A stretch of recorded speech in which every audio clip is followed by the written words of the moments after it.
آپ بیتی حضرت شیخ مولانا ذکریا صاحب کاندھلوی رحمۃ اللہ علیہ کی سوانح عمری ہے اور اس کی آج 15ویں قسط ہے۔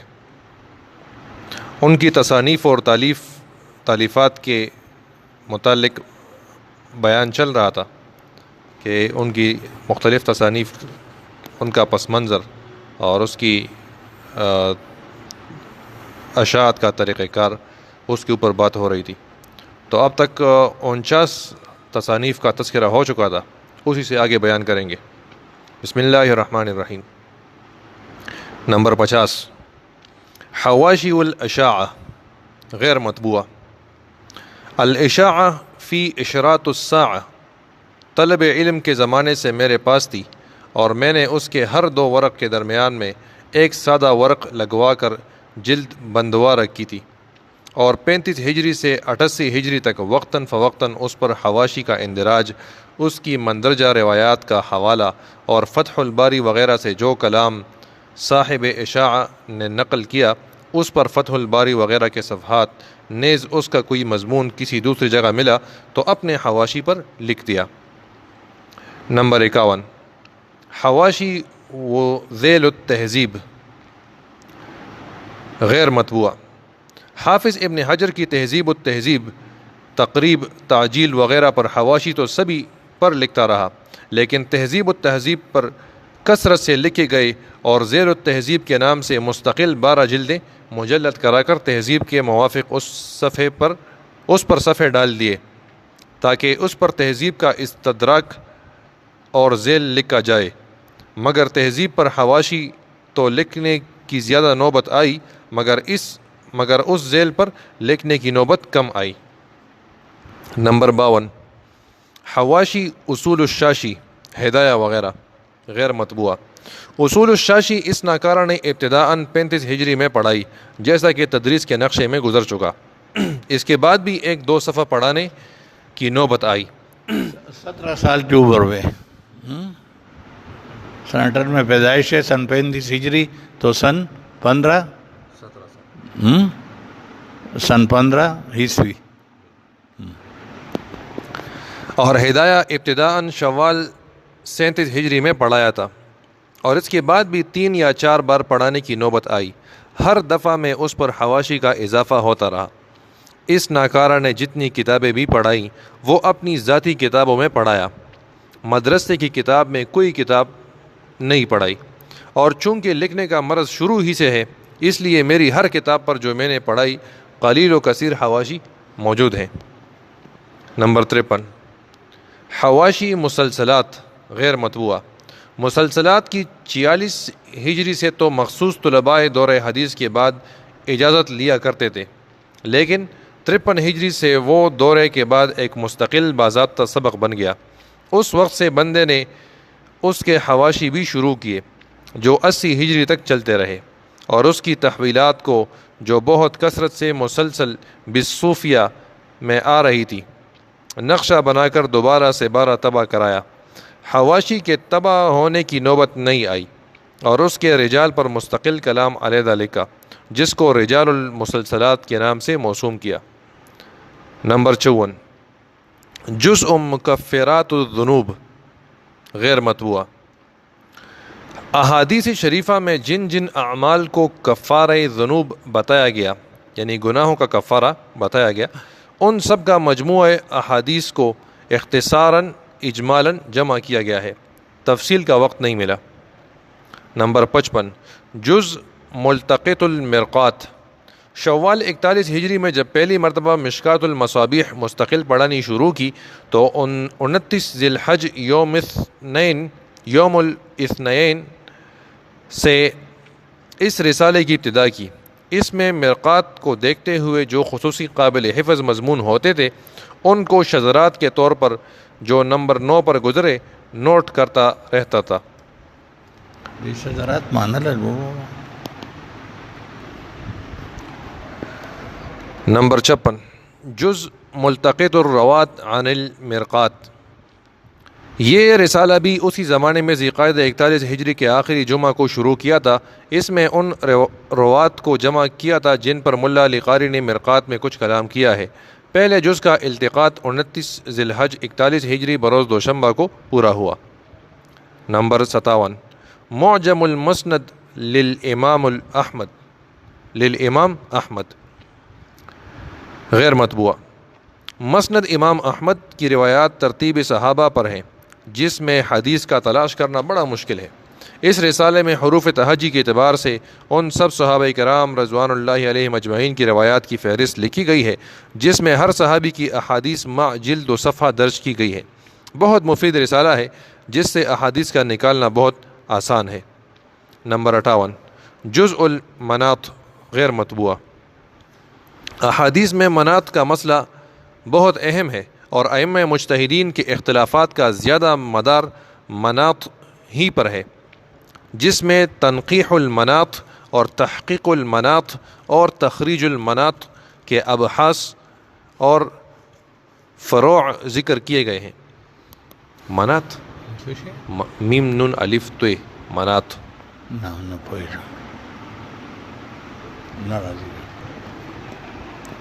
نمبر 59 رسالہ مجددین ملت غیر مطبوع۔ نبی کریم صلی اللہ علیہ وسلم کا پاک ارشاد ہے کہ میری امت میں ہر صدی میں ایک مجدد پیدا ہوگا، جس کے متعلق ہر زمانے کے محققین نے اپنی اپنی تحقیق کے موافق اکابر امت میں جو مجدد کہے گئے ہیں ان کی فہرست لکھی ہے۔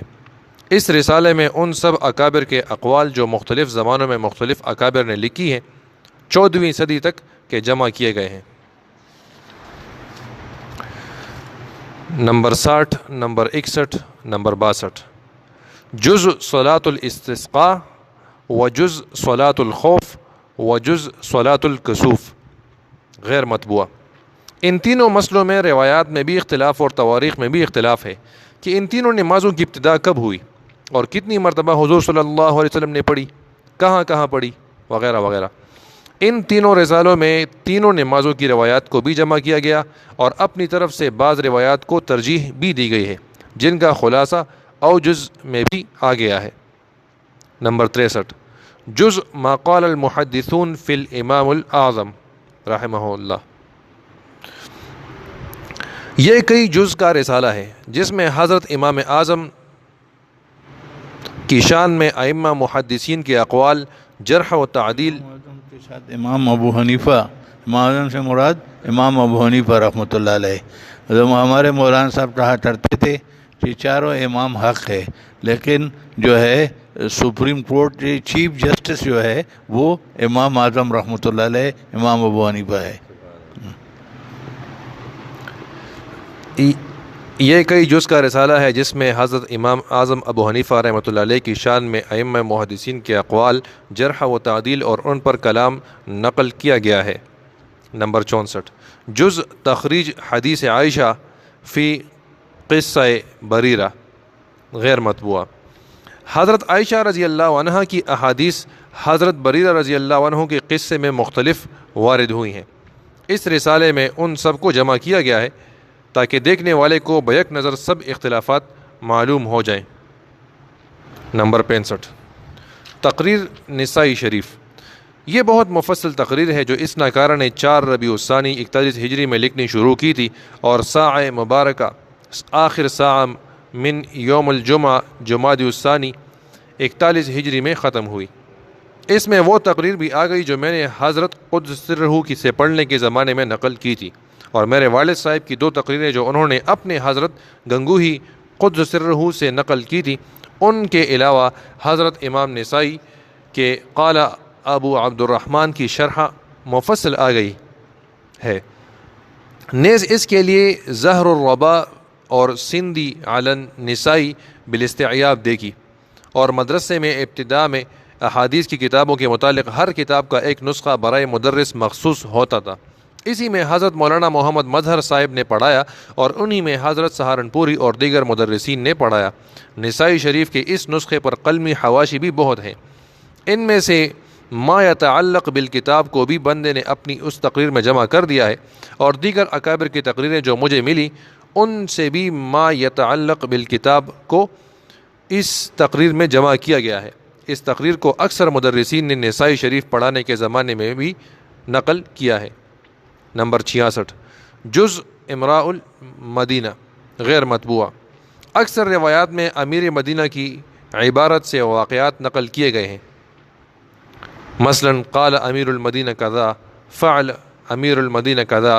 اس رسالے میں امراء مدینہ کے ناموں کے تعین، امراء مدینہ کے ناموں کی تعین اور ان کے امارت کے زمانے کی ابتدا و انتہا جمع کی گئی ہیں تاکہ واقعات میں امیر کا تعین ہو سکے۔ 67 جز طرق المدینہ غیر مطبوع۔ مدینہ منورہ سے مکہ کی طرف آنے کے لیے 4 راستے مشہور و معروف ہیں۔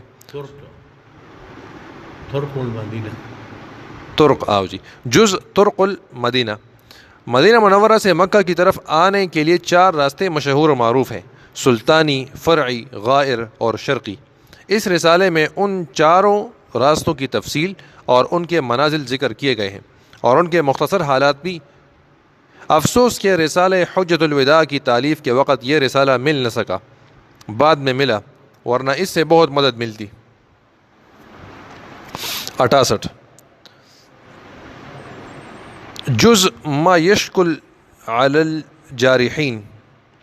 ائمہ جرح و تعدیل کے کلام میں بعض رجال کے متعلق جارحین کے کلام پر کچھ اشکالات پیش آتے ہیں۔ اس رسالے میں ان اشکالات کو جمع کیا گیا ہے۔ 69 جز الجہاد غیر مطبوع۔ جہاد کی تعریف، اس کے شرائط، امارت اور خلیفہ شرعی کی شرائط وغیرہ بیان کیے گئے ہیں۔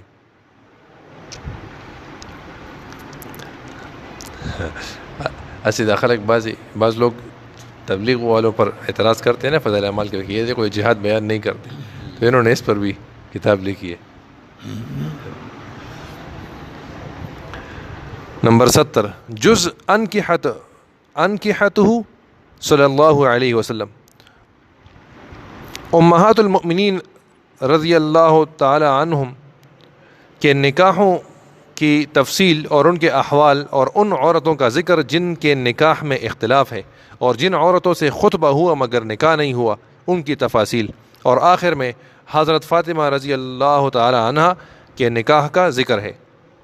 نمبر 71 مشائخ تصوف، اکابر صوفیاء کے مختصر حالات۔ یہ رسالہ مشائخ چشتیہ کے علاوہ ہے، وہ تو مشائخ چشت کے ساتھ مخصوص تھا، اور اس میں معروف صوفیاء کے حالات درج ہیں۔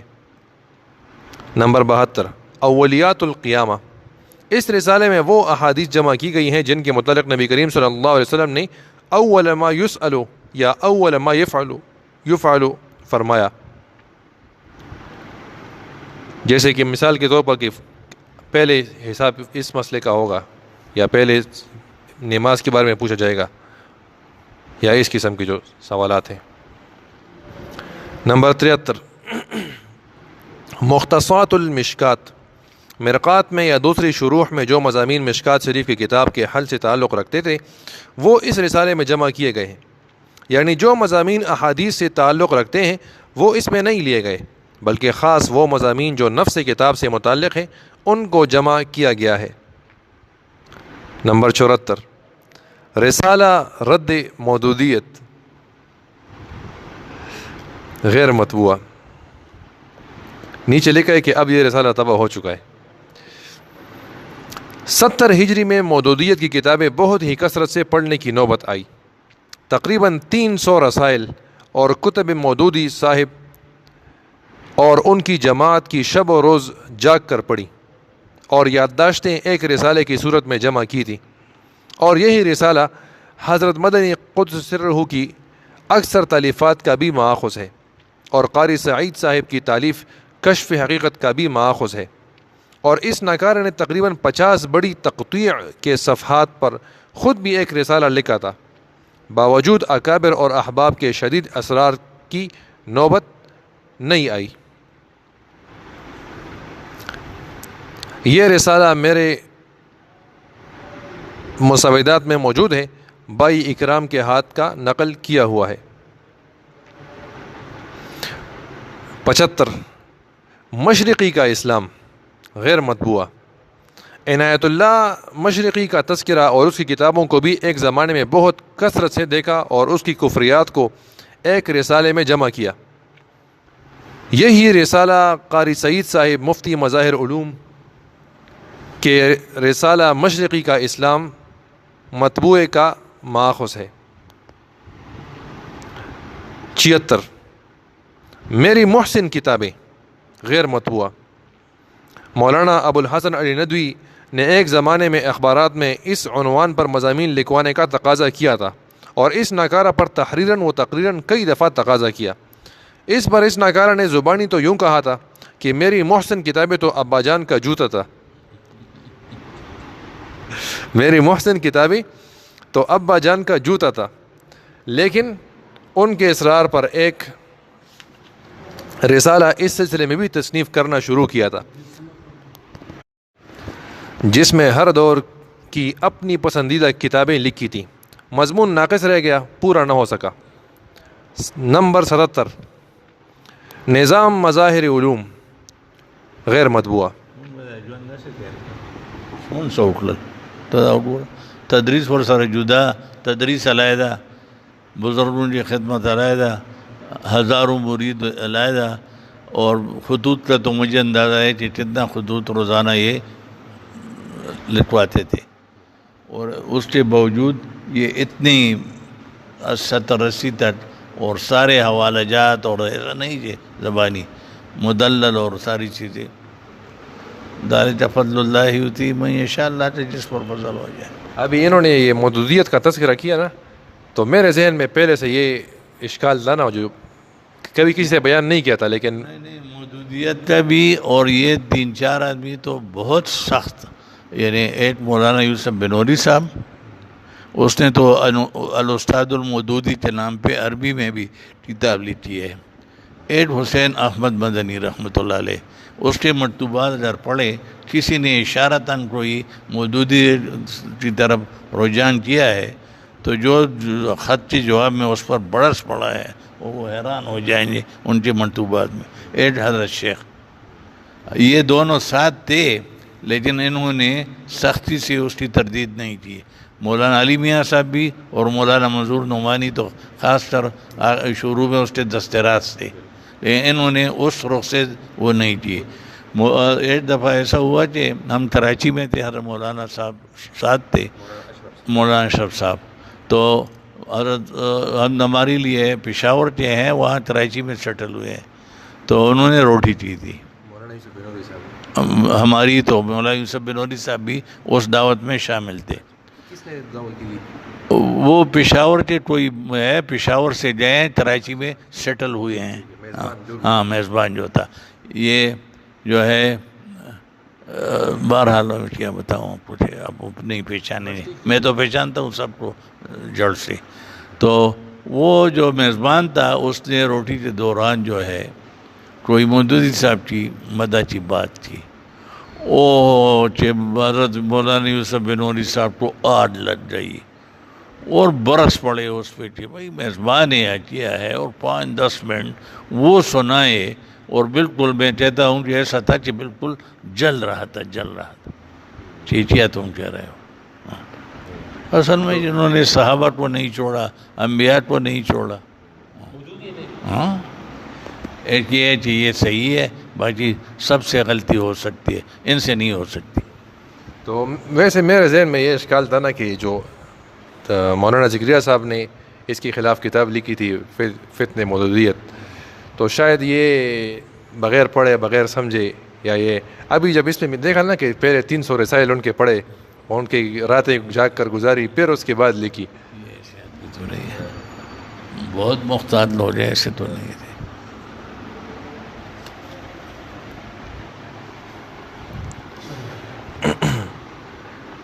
لیکن اب تو ایسا دور آ گیا ہے نا کہ آج کل کے دور میں کہ وہ مودودی اس کے مقابلے میں بزرگ لوگوں کو نظر آتا ہے، جو آج کل کے جو لوگ آئے ہوئے ہیں۔ ایسے بہت سی دیکھیں، وہ تو سب ملحد ہیں، یہ تو بہت ہی۔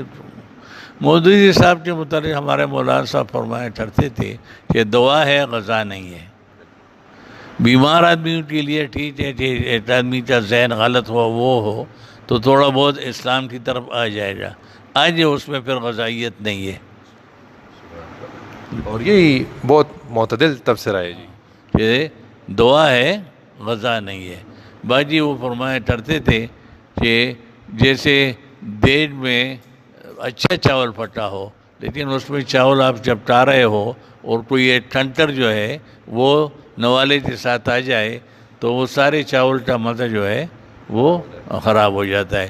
تو وہ اس میں بیچ میں ٹنٹر ہے تو وہ کنکر ہر آدمی اس کو جو ہے محسوس نہیں کر سکتا عام آدمی کہ یہاں انہوں نے کیا ہے کیونکہ بنیاد تو ہوتا نہیں ہے. اور یہ علماء وغیرہ جو انہوں نے تو اس کی عزت کہاں پڑ رہی ہے اس کی اس بات کی.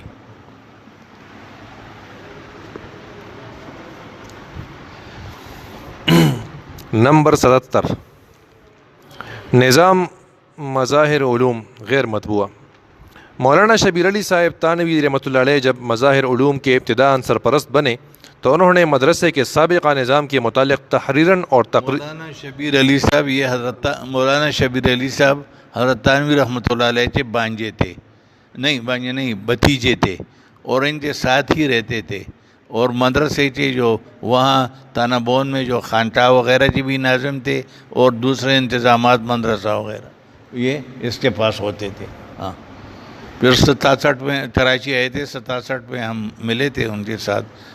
میں نے 4 کتابیں بھی حضرت تانوی رحمۃ اللہ علیہ کے افادات الیومیہ اب تو 10 جلدوں میں چھپی ہے, اس وقت 4 جلدوں میں, تو وہ بھی اس سے خریدے تھے, ان کے پاس تھے. نجم آباد میں رہتے تھے. سبحان اللہ. مولانا شبیر علی صاحب تانوی رحمۃ اللہ علیہ جب مظاہر علوم کے ابتداءً سرپرست بنے تو انہوں نے مدرسے کے سابقہ نظام کے متعلق تحریراً اور تقریراً بہت سی معلومات دریافت کی. اس کے جواب میں اس ناکارہ نے یہ بہت ہی اہم رسالہ لکھا تھا جس میں میرے کئی ماہ تتبع اور تلاش میں بھی خرچ ہوئے تھے. بہت بڑی تقطیع کے تقریباً 100 صفحے سے زائد تھے, لیکن افسوس کہ اس سال مولانا مرحوم اولاً حجاز اور وہیں سے پاکستان تشریف لے گئے.